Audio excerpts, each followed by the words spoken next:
Welcome to my channel Baknoy TV. Huwag kalilimutan mag-subscribe at mag-likes para updated kayo sa mga bagong videos na i-upload ko.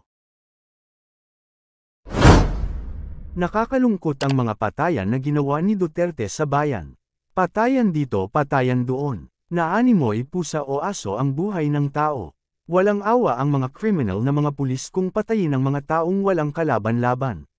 Sa halip na bigyan ng makakain ang mga taong nagugutom, ano ang ginawa ni Duterte? Ang pagpapatayin ang mga kawawang tao kahit walang kasalanan.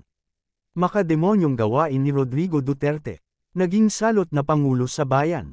Nauunawaan ko ang iyong matinding damdamin at pagkadismaya patungkol sa mga kaganapan kaugnay ng International Criminal Court, ICC, at sa war on drugs sa ilalim ng nakaraang administrasyon.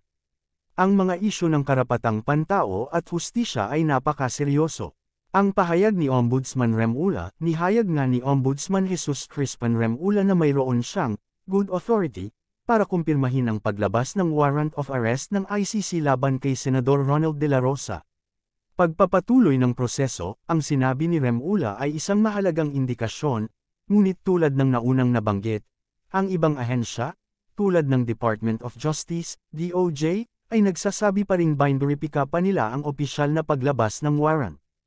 Ang ICC ay nag-iimbestiga sa mga akusasyon ng crimes against humanity na may kaugnayan sa mga pagpatay noong kampanya kontra droga. Ang pagpapatuloy ng imbestigasyon ng ICC ay nagpapakita ng pagsisikap na makamit ang pananagutan, accountability, para sa mga biktima. Hanggang dito na lang ang video na ito. Thank you for watching.